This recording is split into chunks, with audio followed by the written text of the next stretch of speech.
कल डूंगरपुर पत्रिका में एक दुखद खबर छपी जो देश को शर्मसार करने वाली थी। देश की शासन प्रशासन व्यवस्था पर सवाल खड़ा करने वाली थी।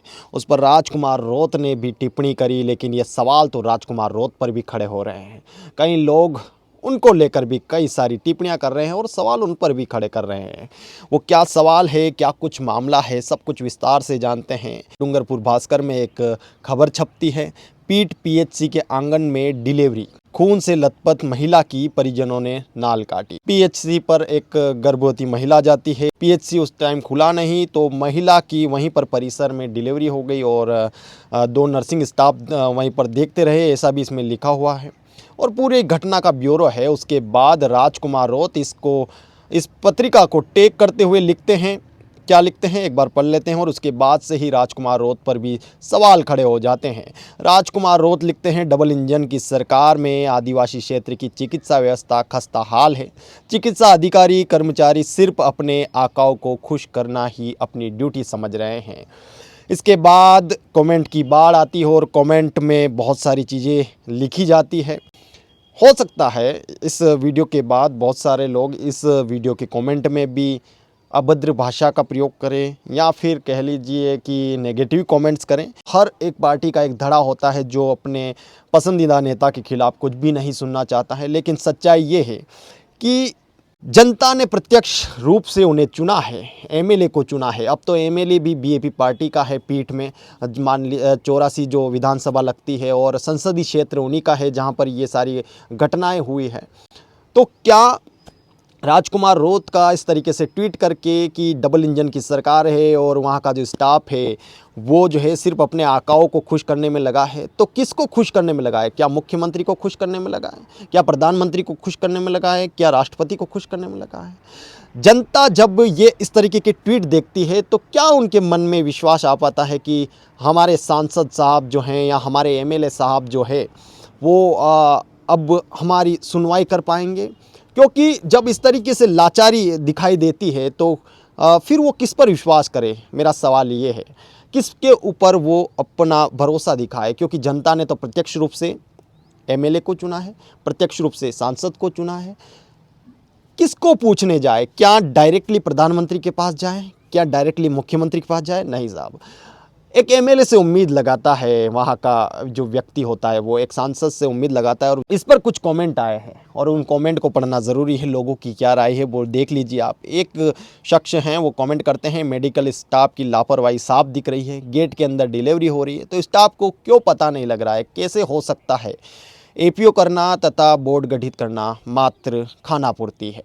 जी हाँ, ये बार बार किसी को एपीओ कर देना वगैरह ये खानापूर्ति ही है, क्योंकि जब तक सिस्टम में बदलाव नहीं आएगा ऐसी चीज़ें बार बार होती रहेगी। और इसमें सांसद को भी अपनी अहम भूमिका निभानी होगी, एमएलए को भी अपनी अहम भूमिका निभानी होगी, मुख्यमंत्री प्रधानमंत्री जितने भी लोगों को लोगों ने चुना है उन सब की जिम्मेदारी बनती है कि वो प्रत्यक्ष रूप से ऐसी घटनाओं पर कार्रवाई कर। एक कमेंट आता है कि हर बार आदिवासी वाला विक्टिम कार्ड मत खेलो, आपके संसद क्षेत्र का मामला है, ज़रूरी एक्शन लो। यहाँ डबल इंजन सब करने आएंगे तो तुम किस लिए सांसद बनाए गए हो? सिर्फ आदिवासी के नाम पर वोट लेकर मलाई खाने के लिए? कल से धरने पे बैठ जाओ और पीड़ित परिवार को 5 लाख दिलवाओ। देखिए, धरने पे बैठना है और ये एक अलग चीज़ है, लेकिन सांसद का मुझे लगता है कि एक पावर है, एक एमएलए का पावर होता है जो कहीं ना कहीं बहुत बड़ा होता है। और अगर उसका सदुपयोग किया जाए तो शायद संसदीय क्षेत्र में ऐसी घटनाएं या फिर ऐसी चीज़ें रुक सकती हैं। एक दूसरे को जिम्मेदार ठहराने की बजाय मुझे लगता है कि कहीं ना कहीं ग्राउंड लेवल पर जाकर काम करना चाहिए। एक कमेंट और आता है, एक जनप्रतिनिधि के द्वारा इस तरीके से आप बीती सुनाना सरकार में निष्क्रियता को ये दर्शाता है।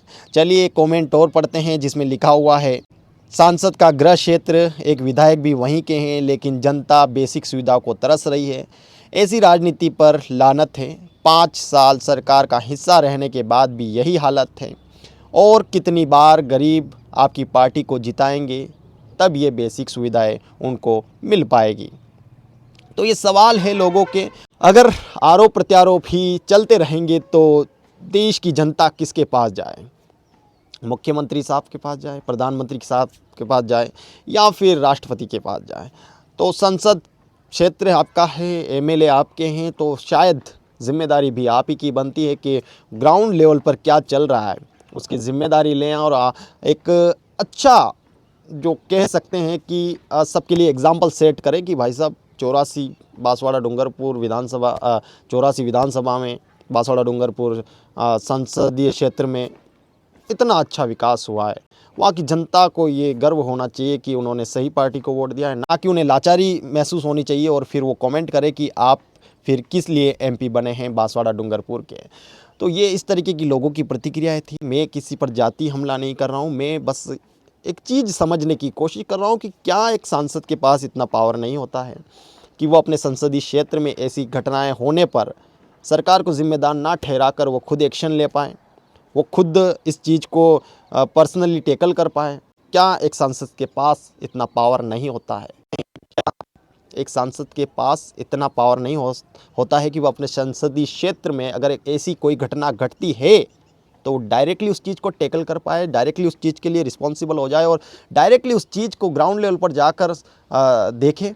अगर वो ऐसा करते हैं और डायरेक्टली वहाँ पर ग्राउंड लेवल पर जाकर वो चीज़ें देखते हैं तो उस पर भी हम ज़रूर उनकी प्रशंसा करेंगे। अगर अच्छा काम होगा बिल्कुल प्रशंसा की जाएगी। लेकिन मेरा बस एक सवाल ये था कि क्या ऐसी चीज़ें होती है तो सिर्फ सोशल मीडिया के ऊपर आकर एक दूसरे के ऊपर आरोप प्रत्यारोप करना, बीजेपी के ऊपर प्रत्यारोप करेगी, बीजेपी बीजेपी के ऊपर आरोप प्रत्यारोप करेगी और जनता मुख बधिर होकर उन्हें देखती रहेगी, लाचार होकर देखती रहेगी और जनता ये सोचती रहेगी कि हमने इन्हें क्यों एमएलए बनाया, हमने इन्हें क्यों सांसद बनाया, हमने इन्हें क्यों मुख्यमंत्री बनाया, हमने इन्हें क्यों प्रधानमंत्री बनाया, हमने इन्हें क्यों चुना है। इसका जवाब कौन देगा?